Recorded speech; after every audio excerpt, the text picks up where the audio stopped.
Why people seek constant validation. You post the photo. Then you wait, not casually. You check. 30 seconds later, 2 minutes later, you tell yourself you're just seeing what people think. But somewhere underneath that sentence is a quieter, more honest one. Please tell me I matter. And when the likes are slow, when the comment you expected never comes, something in your chest tightens in a way that feels disproportionate to a few missing notifications on a screen. This isn't vanity. This isn't shallow. This is one of the oldest, most human aches there is. And by the end of this video, you'll understand exactly why it lives in you and what to do so it stops running your life. There's a particular kind of exhaustion that comes from needing to be seen, not admired in some grand, dramatic way, just noticed, confirmed, told in ways big and small, that you are doing okay, that you are enough, that you haven't been forgotten. If you've ever rewritten a text message 5 times to sound just right, if you've ever felt a flicker of panic when someone left you on read, if you've ever done something kind, generous, or impressive and felt strangely empty until someone acknowledged it, this is for you. We are taught to treat this need as weakness, as insecurity, as something to grow out of. But what if it isn't a flaw at all? What if it's a signal, one your nervous system has been sending since the day you were born? Here is something most people never learn. Human beings are not built to survive alone, and the brain does not experience this fact abstractly. It experiences it as a matter of life and death. Infants who are held, mirrored, and responded to by a caregiver develop what psychologists call a secure attachment. Infants who are not, whose cries sometimes went unanswered, whose emotions were dismissed or minimized, often develop something else, a persistent, low-grade hunger to know, again and again, that they are safe in someone else's eyes. This is where validation seeking is born. Not in adulthood, not on social media, but in the earliest architecture of the self. Developmental psychologists describe this through what's called the mirroring process. A child looks at a parent's face to understand their own feelings and their own worth. If that mirror was warm and consistent, the child grows up trusting their own reflection. If that mirror was inconsistent, cold, or absent, the child grows into an adult still searching, consciously or not, for someone else to hold up the mirror they never quite got to trust. Neuroscience adds another layer. Research using brain imaging shows that receiving social approval, a like, a compliment, a smile, activates the ventral striatum, the same reward circuitry involved in other pleasurable, reinforcing experiences. Validation isn't just emotionally nice.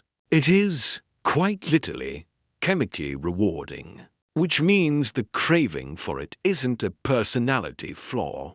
It's biology doing exactly what biology is designed to do. Sign 1. You feel uneasy after sharing something personal. Until someone responds to you, send the message. You share the achievement. You post the picture. And then there's this strange, suspended feeling, like your emotion is incomplete until someone else confirms it's valid. Psychologists call this socially contingent self-esteem. When your sense of worth rises and falls based on external feedback, rather than an internal, stable sense of self. Think of the student who studies for weeks, aces the exam, and feels nothing, until she tells her mother and hears the words, "I'm proud of you." The accomplishment was real all along, but it didn't feel real until it was witnessed. Sign to. You replay compliments, but dismiss criticism as just being honest. Notice how a single piece of praise can replay in your head for days, while a single piece of criticism can undo an entire week of confidence. This isn't inconsistency. It's called negativity bias, a well-documented psychological pattern where the brain gives more weight to negative information as a survival mechanism.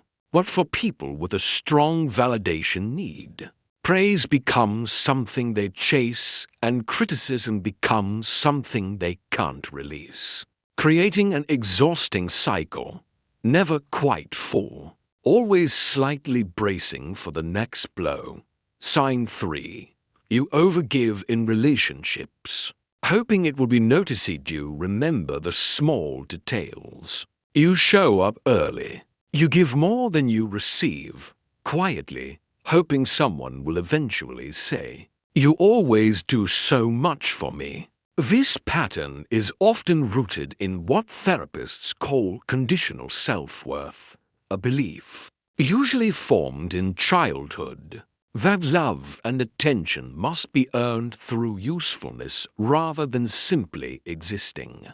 Picture the employee who stays late every night, not because the job demands it, but because some quiet part of her believes that being needed is the only way to be kept. The tragedy is that this kind of giving is rarely noticed precisely because it never asks to be. And the silence that follows can feel like confirmation of the very fear that started it. Sign 4. You feel threatened by other people's success. A friend gets promoted, and instead of joy, there's a flicker of something heavier, comparison. Unease, a quiet "why not me?" This isn't cruelty. It's what social comparison theory describes. Humans instinctively measure their own worth against others, especially in areas tied to identity. For someone whose self-worth already depends on external confirmation, another person's spotlight can feel like proof that their own light has dimmed. Sign 5. You seek constant reassurance in relationships. Are we okay? Do you still like me? Was that weird? These questions, asked again and again, aren't really about the relationship. They're about an internal uncertainty being projected outward, hoping someone else can hold the anxiety you don't yet know how to hold yourself. Attachment researchers call this reassurance-seeking behavior, and while it briefly soothes anxiety, studies show it often backfires, because reassurance given under pressure rarely feels as convincing as reassurance given freely, leaving the cycle to repeat. Sign 6. You feel invisible in silence. A day with no messages, no comments, no acknowledgement, and suddenly, a quiet dread creeps in. Does anyone actually think about me when I'm not in front of them? This is what psychologists sometimes call object constancy in emotional terms. The ability to trust that people still care about you even when they're not actively expressing it. For those who never fully developed this trust, silence doesn't feel neutral. It feels like disappearance. Notice the thread running through every sign. It was never really about the like, the compliment, the text back. It was about a much older question asked quietly underneath everything. Am I safe here? Do I matter? Even when no one is looking. Every notification you check, every compliment you replay, every act of overgiving is a small, aching attempt to answer a question that was never really about the present moment at all. And that is exactly why this isn't shallow, needy, or weak. It's human. It's what happens when a nervous system that once needed a caregiver's attention to survive grows into an adult who still, quietly, remembers. Here's what almost no one tells you. The need for validation is not a character flaw to eliminate. It's a universal human wiring. Everyone has it, whether they admit it or not.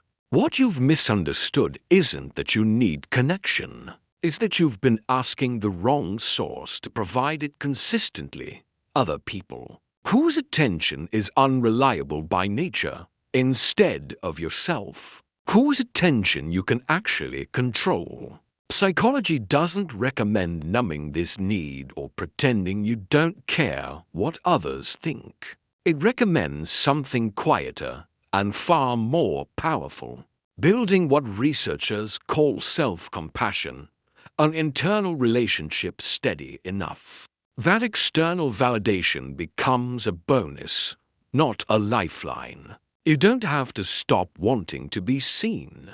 You simply have to stop needing it in order to feel real. First, practice self-validation before external validation. Before sharing an achievement, pause and privately acknowledge it to yourself. Say, internally, "I did that well," before checking anyone else's reaction. Neuroscience research on self-affirmation shows that acknowledging your own values and efforts activates neural reward pathways similarly to external praise, meaning you can, with practice, teach your brain to reward itself first. Second, separate the message from the meaning. When someone doesn't respond quickly, notice the story your mind builds. They're upset. I said something wrong, and gently question it. Cognitive behavioral therapy calls this identifying cognitive distortions. A simple rewrite. They're probably just busy interrupts the anxious spiral before it takes hold. Third, practice tolerating unanswered moments. Instead of immediately seeking reassurance, sit with the discomfort for 10, then 20, then 60 minutes before reaching out. This is a form of exposure therapy for reassurance seeking, gradually teaching your nervous system that uncertainty is survivable, without needing to be resolved instantly. Fourth, keep a private record of your own wins. Not for anyone else, for you. A simple note, written weekly, of something you're proud of, something you handled well, something only you noticed. Over time, this builds what psychologists call an internal locus of self-worth, a foundation of value that doesn't collapse the moment someone else's attention wanders elsewhere. Somewhere right now, someone is finally learning to feel proud of themselves in an empty room, with no one watching, no one commenting, no one there to confirm it. And in that quiet, something remarkable happens. The moment becomes real anyway. You were never wrong for wanting to be seen. Every human being who has ever lived has wanted, at some point, to matter to someone else. But somewhere along the way, you can learn to become your own witness. Someone who notices your effort even when no one else does. Who trusts your own reflection even without a mirror held up by someone else. Think of validation like sunlight through a window. Beautiful when it comes, but never something a house should be built to depend on for its own warmth. You are allowed to enjoy the light. You are also allowed to learn how to generate a little of your own. If this video described a part of you that you've never said out loud, the checking, the waiting, the quiet ache to be noticed, I want you to do something different today. In the comments, write one thing you're proud of, without waiting for anyone else to say it first. Just let it exist, plainly, in your own words. And if this video helped you feel a little less alone in that need, like it, share it with someone who might need to hear it today, and subscribe, because there's more here to help you understand yourself. One honest truth at a time.